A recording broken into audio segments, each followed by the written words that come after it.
Let's jump into our webinar, Putting the Pieces Together, Levels of Offsite Construction. Just a quick disclaimer to start. No individual product, method, or company is being promoted during this webinar. You should always be selecting your products and methods based upon design assemblies and your own project. Throughout the webinar, you will see examples of various methods of offsite construction and examples that we have seen throughout the industry. Also, a last personal disclaimer, I'm a little under the weather, so if I cough at any point, my apologies. It is winter in Pennsylvania. So, that said, here again, let's begin with our overview of today's webinar. So again, we're going to start by defining offsite construction and what it is for the U.S. single-family residential market and applications there. We're going to discuss challenges that may limit offsite construction, and from there, we're going to recognize opportunities for it throughout. And finally, we're going to highlight potential areas of impact for the offsite construction industry. And note, once again, this is a big topic, so we'll be barely scratching the surface. But as I mentioned before, there are plenty of resources for you to learn more, and other webinars and an upcoming conference session from us that you can also learn more about offsite construction in. So with that, let's jump in. So when we're looking at defining offsite construction, you might wonder, what are the terms that are used in this sector? And we're also going to quickly discuss terms vary and people's definitions vary. So it is important that you are defining the words you're using and understanding how someone else is using those same words. So we're going to start and look to some of the standards and industry for defining offsite construction. So the International Code Council defines it simply as offsite construction refers to building structures or components in a factory to improve quality, sustainability, and safety while reducing timelines and costs compared to traditional on-site methods. That's their brief definition that they list on their website when they're discussing offsite construction. And then formally in the standard, the ICC MBI standard 1205 defines offsite construction as a modular building, modular component, or panelized system that is designed and constructed in compliance with this standard and is wholly or in substantial part fabricated or assembled in manufacturing plants for installation or assembly and installation on a separate building site and has been manufactured in such a manner that all parts or processes cannot be inspected at the installation site without disassembly, damage to, or destruction thereof. So, again, as I mentioned already, it's important to be aware of the definitions that are being used by the organization, by the manufacturer, by whoever you're working with. Offsite construction is still developing in the United States, so it does not seem that anyone has completely landed on how they define all of their terms. So I'm going to try and stick with definitions that we're seeing from ICC or from offsite construction networks versus what an individual manufacturer may use. Another example of this, we're all familiar with site-built housing. You may hear it's built on site, or you could hear stick-built or stick framing. It's common across residential construction that we use many different terms to essentially mean the same thing, but there can be nuance. So just be aware of those disclaimers. So next, let's jump into a bit of background on offsite construction. So offsite construction is not new. It's been around for quite a while. Back in ancient Rome, they were using prefabricated wall panels for forts along city walls. And then we jump a little forward in time and we see in medieval times they would build timber frames in workshops to assemble them later on site. Later then, in the Industrial Revolution, so we're looking in around the 18th to 19th centuries, prefabricated iron and glass structures were increasing in production and scale. If you look at the image on the right, you'll see the Crystal Palace in Hyde Park, London, England. This was created for the Great Exhibition in 1851, so it's a great example of this. And after the Great Exhibition occurred, this was relocated to South London. Sadly, it was destroyed by a fire. But enough for your history lesson today. Let's jump into residential offsite construction specifically, rather than just offsite construction in general. So, As we're seeing in the US, the focus on the residential use of offsite construction is really still developing, especially when we compare it to our international counterparts. In the 1880s, the portable colonial cottage by Henry Manning traveled from England to West Australia. On the right, you can see an image of that cottage that was transported for use in Western Australia. And then around and after World War II, that's when we really begin to see an increase in the use of prefabricated homes, just to meet the quick and the high housing demands that were following the war. But that said, greater growth was still seen in Europe and Asia during these times through government-sponsored programs than we saw in the United States. But then we have this time period from 1969 to 1974, where the United States Department of Housing and Urban Development, or HUD, implemented Operation Breakthrough. It had mixed success as a program with the goals it had outlined, but one very important takeaway was that it created the HUD Code in 1976 for manufactured housing. So we'll discuss more on that later, but you can learn more about that on HUD's website if you look up Operation Breakthrough. So now that we know a bit about the background of offsite construction in the US and across the world, let's look at some facts and figures that we're seeing. So in 2024, 28,000 single-family homes were built using modular or panelized pre-cut construction methods out of a little over a million total single-family homes completed. So that made the total market share for offsite construction just 3%. And now this is according to the Census Bureau survey of construction data and analysis from the National Association of Home Builders. In the Northeast, we see a slightly higher rate of 5% or 3,000 homes of the region's 66,000 housing units were completed using non-site build methods. With all that said, though, there is room for growth in this industry. Back in 1998, we did see that 7% of single-family completions were modular at 4% and panelized at 3%.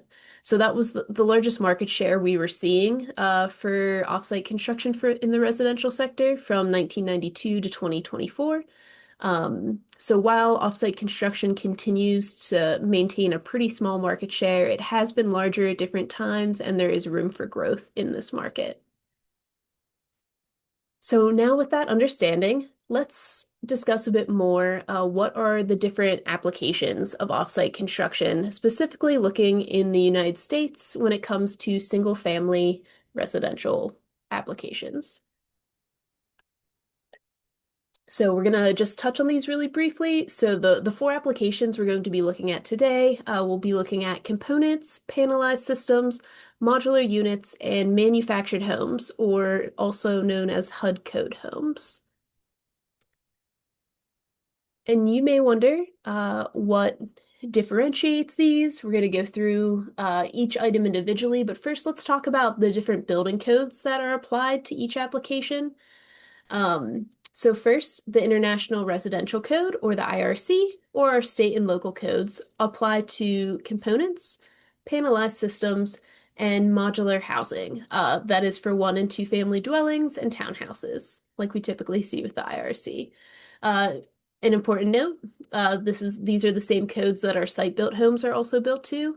And Pennsylvania has not adopted any of the specific ICC codes for offsite construction, namely the ANSI ICC MBI 1200 or 1205 that I mentioned earlier. Those standards have been adopted in Virginia, Utah, Montana, Rhode Island, and Colorado, but not here.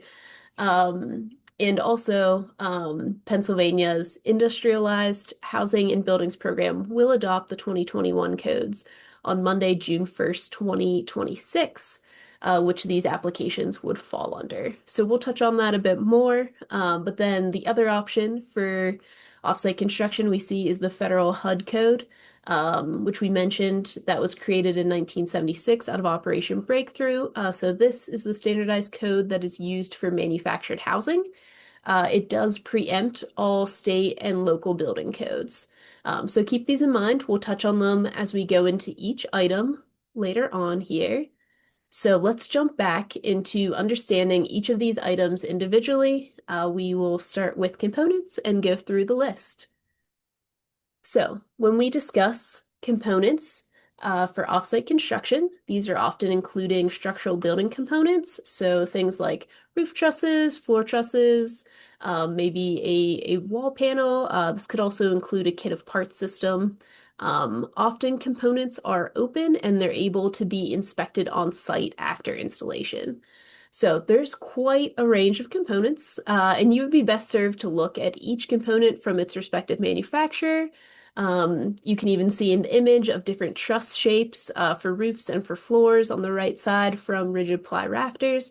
There are many options when it comes just to even trusses. So as such, we're not going to spend a lot of time on this method, just to be aware that this is one piece of the puzzle when it comes to offsite construction. Also, you may notice how we're going to go through these as they're kind of increasing in scale. So components are kind of our smallest piece of the puzzle. Next, we're going to jump into panelized systems. So these can include floor, wall, and roof components, but then they are configured within a system, such as floor cassettes, structural insulated panels, also known as SIPs. And these panelized systems, they may be open and able to be inspected on site after installation, but often they are closed and they cannot be inspected on site without damage or reconstruction. So SIPs would be an example of this. And on the image on the right, you can see an example of a floor cassette by 84 Lumber. That's that top piece that's being lifted onto the structure. And if you check out the YouTube link that's linked there, you can see the construction of this house for the 2025 Innovative Housing Showcase in Washington, D.C. It's an example of a house using offsite construction methods that was quickly assembled there on the National Mall. So looking at an example of a panelized system, here you can see images of a house that is under construction and also when it is completed. So this is the high performance SIP house in Lewis Center, Ohio. And as we briefly touched on, so structural insulated panels or SIPs, they are prefabricated wall, roof, and floor panels made of a rigid foam core that's then sandwiched between structural skins. Usually, this is between two pieces of oriented strand board or OSB. Also, if you want to learn more about SIPs, we had a webinar given by Chris Bloom from the Mirrors Company that you can find on our website. It's linked in the handouts and it will probably be placed in the chat as well. But that's a great webinar to learn more about this specific application in detail, more detail than I can offer at this moment. So panelized systems, one part of kind of a first entry into offsite construction. And now let's expand the scale a bit more. So we've gone from components to the components making up panelized systems to now we're going to look at modular units. So modular units, they may be referred to as volumetric modular units. Often they are a high-value subassembly that is transported to the site. So they're typically set and or stacked on site after being built off-site. Also, they are typically installed on a permanent foundation, especially when we're looking at residential applications. On the right, you can see an exterior rendering and a floor plan for the Clarendon from Pleasant Valley Homes in Pine Grove, PA. So this modular unit here was designed for narrow, deep building lots when it doesn't have the attached garage. So it's a 3-bedroom, 2-bath home, and you can see it. It looks like it's probably about 2 modules coming together to create this house. And what makes modular construction different from site-built construction? One of the important benefits that we'll talk about more later on is that the schedule can vary from site-built construction because the building construction piece can be moved simultaneously with site and lot development. So if you look at the 2 schedules on your screen, the top one being modular construction, the bottom being site-built. Site-built, we see this linear process where you have to do your engineering, your permits, your site development before you can do your construction on site. Whereas with a modular process, you are still doing your designing, your engineering, getting your permits, but then where you're going to do your site development and work on your foundation, you can also be building your home in the factory. So being able to do those two pieces simultaneously often can save about 30 to 50% in the schedule, the construction set schedule, which I feel like, as we all know, saving some time often equals saving some money in the long run. So that's one big difference when it comes to a modular unit and their construction. Also looking at modular units, all of the components, everything we're seeing built in the factory is inspected in the factory, and they bear these seals from the Department of Community and Economic Development in Pennsylvania. Every modular home and component constructed for placement in the Commonwealth of Pennsylvania must be certified and bear the Pennsylvania insignia of certification, as well as the insignia of the inspection agency that evaluates and approves the designs, facilities, construction techniques, materials, and quality assurance program used in each facility. Um, Also, then we later see these components in this housing inspected again on site to certify its installation. And also, we had a webinar discussing modular housing specifically. That was given by the folks at Module. Please feel free to check that webinar out as well. It was specifically looking at using modular housing as a way to create infill housing, especially looking in the Pittsburgh area. So that is another resource for you. And then let's look here at a couple modular examples. This first one is actually from Module in Pittsburgh. It's the Colombo, designed for the City of Bridges Community Land Trust. So on the left, you can see one detached unit built to offer aging in place options, and then the two semi-attached homes on the right side. Also, as I briefly mentioned earlier when we were discussing codes that apply to offsite construction, Pennsylvania's Industrialized Housing and Buildings Program will adopt the 2021 codes on Monday, June 1st, 2026. So this just allows factories time to accommodate any code modifications. As most of you know, these regulations are coming into play for site-built construction starting in January. Again, depending on when your permit and design drawings have been done. But for industrialized housing, that is falling on June 1st. And then here, just a couple more examples. So here we see a photo in the upper right is an example of a modular factory from Designer Homes, which is a division of Ritz Craft Corps in central PA.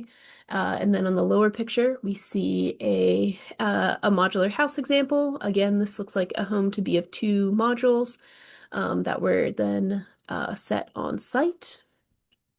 And then for a more unique example, here is one from Zook Cabins out of Gap, Pennsylvania. So this is their 30 by 48 A-frame modular project in Airville, Pennsylvania. So in the middle, you can see the finished home. And I don't know about you, but when I look at modular projects, I kind of like to look at it and guess where the module pieces are and how many modules make up the project.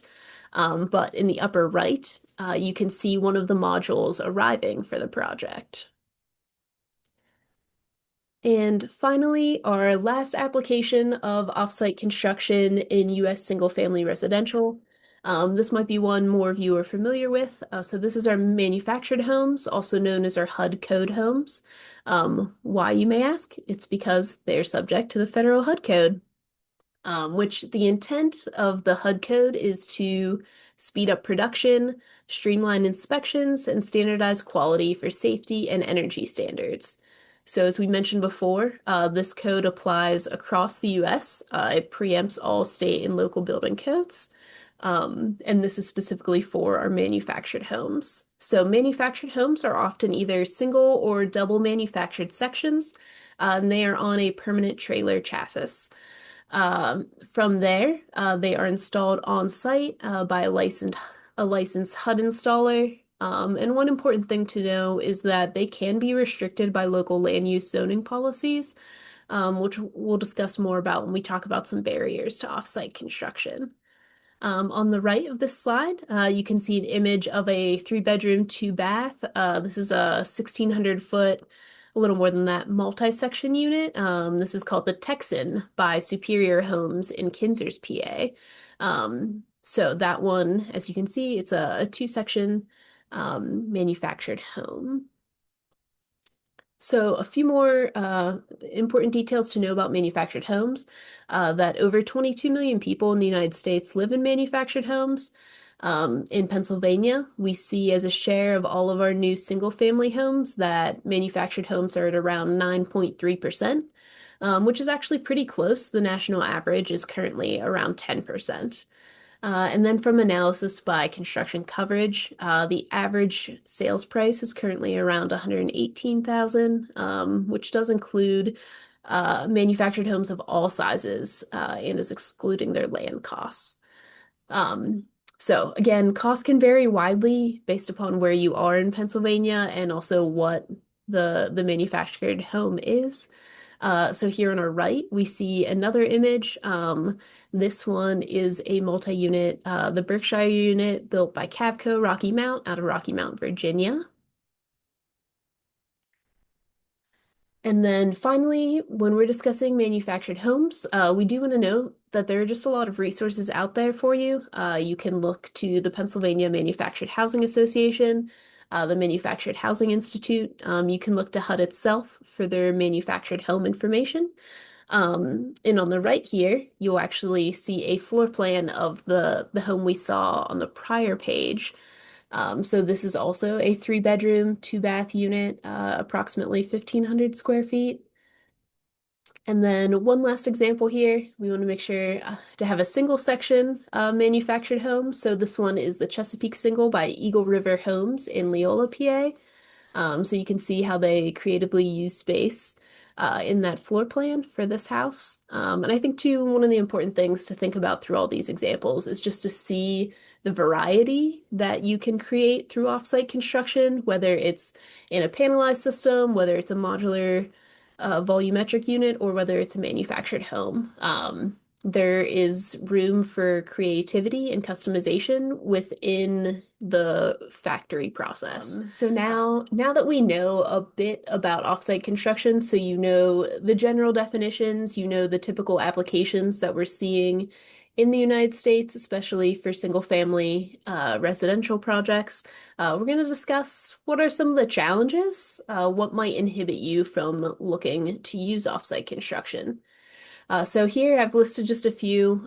So one, there can be a negative public perception, there can be regulatory barriers, design coordination, factory associated risks, and transportation complications. So let's dive into each of these areas just to be aware of what could be some challenges when using offsite construction. So first, let's just start with the negative public perception. I think this is most often, yeah, when we're talking about factory-built housing, people may have this image that it is only a cookie cutter option, that it is a single-story temporary house that is low quality.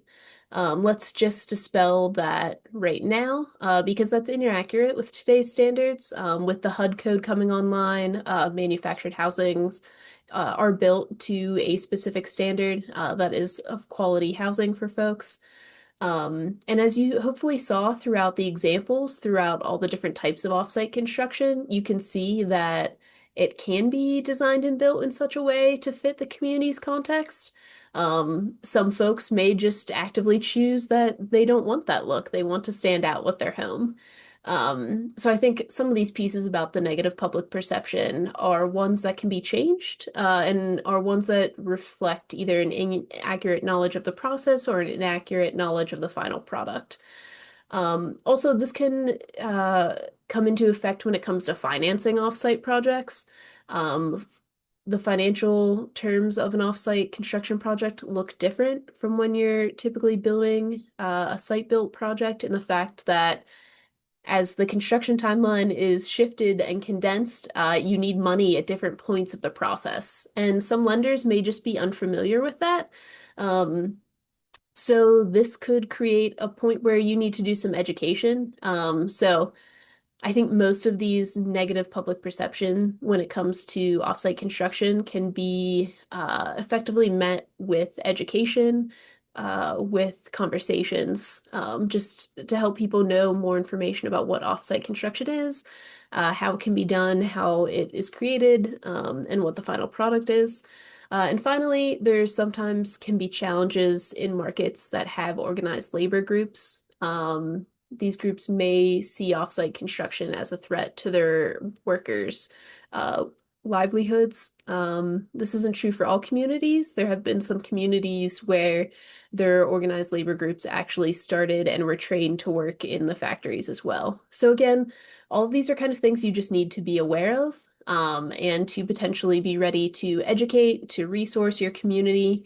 There are also many organizations, which I'll name at the end, who you can look to for resources when it comes to overcoming negative public perception of offsite construction. So with that, then, there can also be regulatory barriers.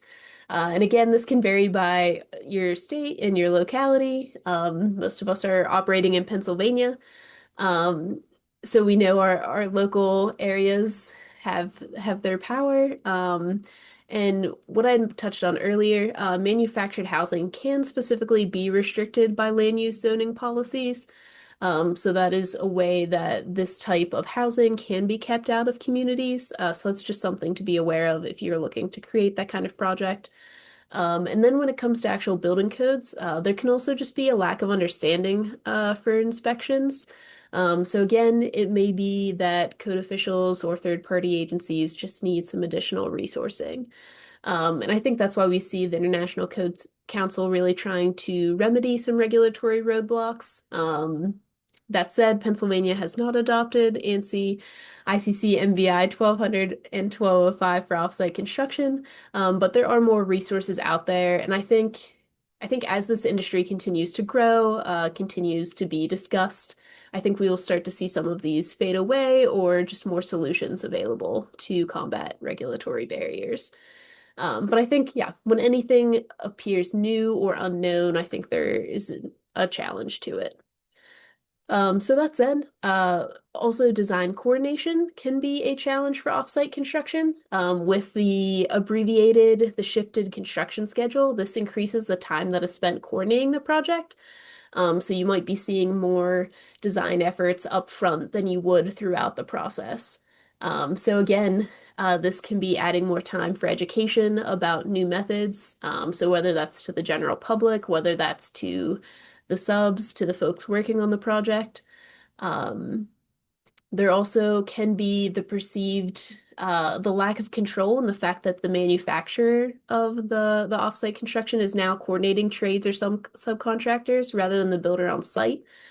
This loss of control can be perceived as a negative.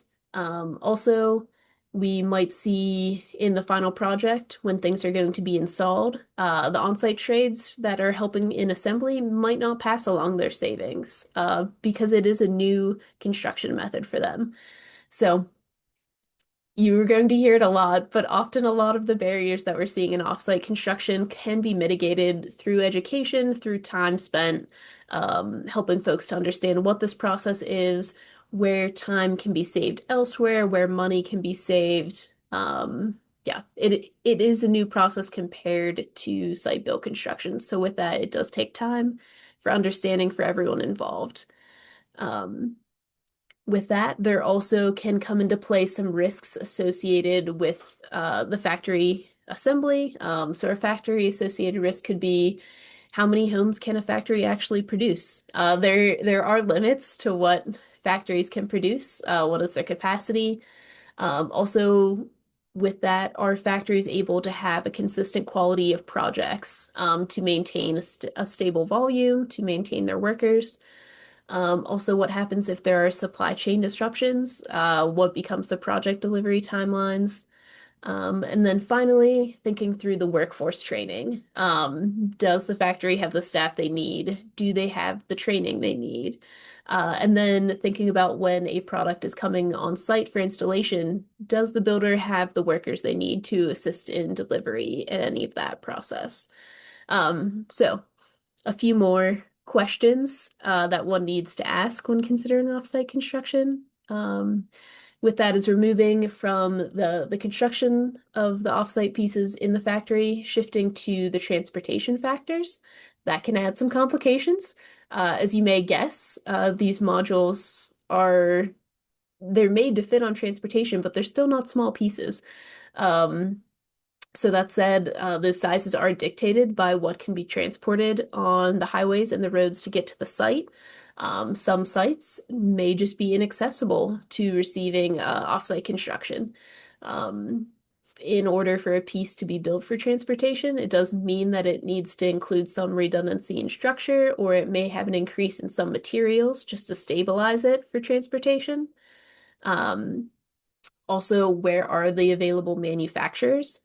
Not every site has a manufacturer within an acceptable distance. Most studies typically recommend around 300, and I saw up to 350 miles between factory and project site before it becomes cost prohibitive to complete an offsite construction process.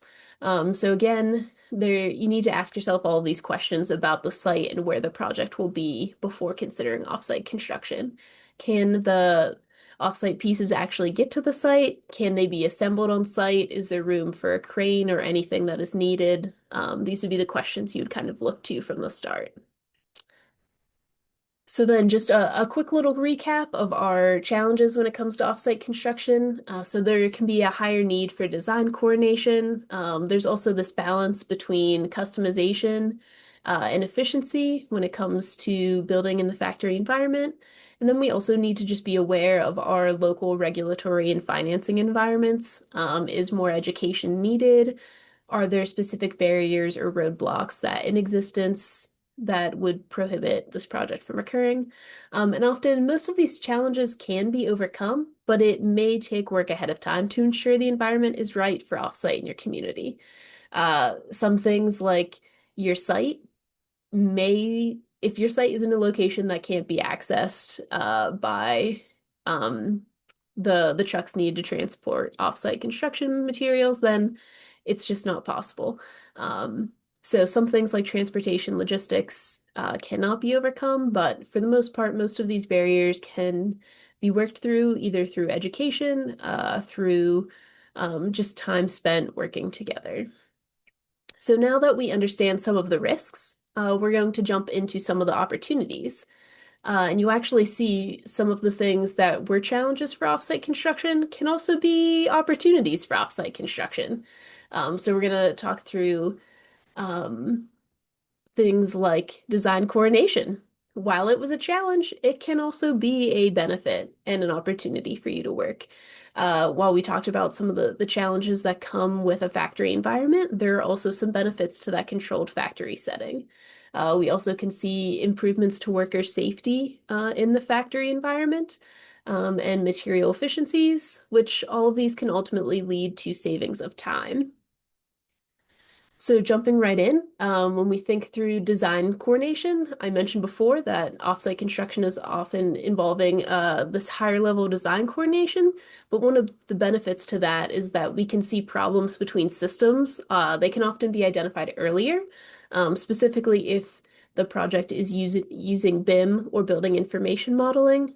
So there's some visualization of the project where you can see if there are systems um, colliding with each other in ways that just are not physically possible in the physical world. So this can help to lessen change orders throughout the design of the project.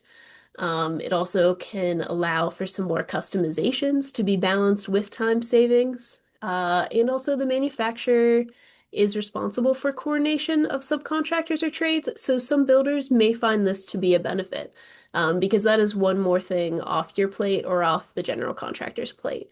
And now it is on the manufacturer to coordinate all of the folks who need to produce that product. So also with that, looking into the factory settings, while there can be inherent risks with a factory environment, the controlled factory settings do offer a climate controlled space. So that is of benefit for the materials themselves, for the workers, for the final product. This can allow for offsite construction to be made to precise specifications that can be easily repeated for consistent quality. So this can also help when we're thinking about increasing energy efficiency and home performance through weather-tight creation. So earlier in the project, we are lessening the risk of moisture infiltration and any future mold issues in the final product by using dry materials and by putting them together in an environment that is controlled, rather than doing this on site. Especially, we all know Pennsylvania weather. It can be quite the one temperature in the morning. It could be winter in the morning and summer at night. You just don't know. So in the end, when you're able to lessen that risk of moisture, any future mold issues, you can also help improve the air quality in the final home and the final product. Um, so the controlled factory settings just offer a few benefits for how we can produce a good quality product in an offsite method. While we are talking about the offsite methods being better for materials and for in the factory and the final product, they can also be beneficial for the workers. So workers are spending less time in inclement weather because 60 to 90% of the project is done in the factory. So this can help reduce risks of accidents and other liabilities because they're within a stable environment. So all materials have their place, machines have their place. Everything is more controlled than when you are on site and just working in the site's environment. Also, lighting and ventilation, they are optimized for people to um, work well in ways that the sun we cannot control, nor can we control the air quality always around us when we are working on site. So another benefit, as we've talked about the final product and the benefits to that and to the workers, also for the materials themselves. So when they're stored in a climate controlled environment, they're better protected. Also, when you are building in a factory, you have better control over your inventory, because you are doing it all right there. All the projects are being done in this one space versus on all different sites. So if this material isn't used on this project, it could be put on this other project. So with this, we're seeing less material waste, as the leftover materials can be used in other projects. So with all of these different opportunities, offsite construction will often result in a savings of time. So weather delays can be reduced due to the factory setting. So this can allow for more accurate scheduling. Material delays can also be reduced when someone is properly scheduling. And then also, as we saw earlier in the design construction schedule, especially for modular projects, factory work can occur simultaneously with site and foundation work. So that's allowing projects to be completed 30 to 50% sooner than if they were built on site. So just a quick recap about the different opportunities with off-site construction. It does have the potential to save time and money, because it can maximize our time efficiency and lessen our overall construction time. It can allow for fewer design changes and weather delays or injuries to have to deal with. Um, Also, offsite construction offers the potential for vertical integration through a combined supply chain. So one supply chain could, all the materials, the products, the services could begin to be integrated in this one vertical chain.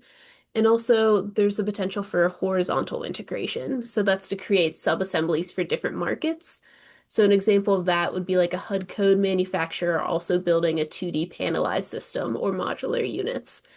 So we've seen a lot of this happen in modular factories, in offsite construction factories, ways to maximize the space and what they're creating across the industry. So from there, let's just highlight a few of the potential areas of impact for offsite construction. So we've talked about what it is, what are some challenges and risks, what are some opportunities, but let's discuss some bigger picture items when it comes to our world and we're thinking through our housing. So, as you hear, affordability continues to be a challenge. We also see disaster relief and recovery needs, skilled labor shortages, and looking at our environmental impact at our sites.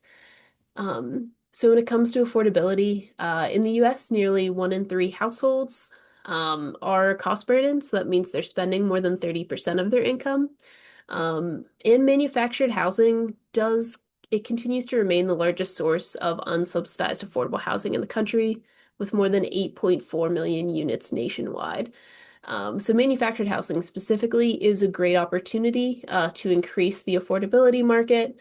Also, we see an increasing use in the multifamily market for offsite construction methods, specifically a lot of modular projects in the multifamily market. Um, so I would say folks that are looking to build housing that meets affordability needs are trying to look at whatever production method can produce the quality housing they need in the most efficient way possible. So offsite construction seems to be an option for folks caring about affordability. With that, we also have disaster relief and recovery. While we have not experienced a ton of this in Pennsylvania, wildfire relief has been a great need across our country. So in California, they've been looking at prefabricated homes to rebuild from last year's Eaton and Palisades fires. So these projects, they can be assembled on the property and bolted to the ground within 8 months of a lot being cleared of hazardous materials. We also saw in Hawaii, after the 2023 wildfire, that modular homes were shipped to Hawaii to help meet the needs there. So here we're seeing offsite construction being used because it's offering a savings of time. After a disaster, there's an immediate housing need. So what method offers us one of the quickest ways to get housing to folks who have been displaced? And offsite construction is one of those tools that can be used in disaster relief. Also, I'm sure all of us have heard the skilled labor shortage continues to be an ongoing challenge. Our workforce continues to age. Um, and one benefit of offsite construction is that new workers can be trained in a factory-controlled setting, and often with different requirements than what you would see for someone who needs to work on site. One study cited the fact that folks are probably not exceeding the use of a 6-foot ladder under rigorous safety conditions. So it may prevent a more safe environment, or one that also may entice a different demographic of workers than maybe the ones who would rather work on site. So that's just another opportunity that is worth considering. We see in Pittsburgh, Module actually has the last mile facility. So they've been working on a workforce development partnership with the Trade Institute of Pittsburgh to try and bring a new workforce into the market through these projects. And then finally, offsite construction projects can often offer less job site disturbance and time on site, just because offsite construction is there to be assembled and set quickly as compared to building everything on site. So on the right, you can see a part of a modular house being lifted into the site, and I think it took about 10 minutes for it to get set. Yeah, it was just wild to see how quickly the process can occur to get modular units set. Um, so finally with that, you might wonder, is offsite construction right for you? Hopefully this webinar offered you some big picture thoughts to think through. So you know what are the different types of offsite construction. We have components, panelized, modular, manufactured. What are some of the potential barriers, the risk, and also what are some opportunities for offsite construction? So I hope that you would take away from this webinar that offsite construction should be done with intentionality. It's not a one-size-fits-all approach, and it can save time and money if the environment is right for it. So, a few considerations for you to keep in mind if you're thinking about pursuing offsite construction. Understand your project's architectural context. What is the environment around it? What are the goals for the home? Also, what is your ability for design coordination? Is there benefit to a repeatable product for you? Also, what is your understanding of the regulatory environment? Are offsite construction projects feasible? Are they known in your area? Are lenders familiar with them? And then also think through what are the availability of manufacturers and your transportation logistics. Is there a factory within 300 to 350 miles of your site? Also, is your site accessible for offsite construction products to be delivered and installed on site?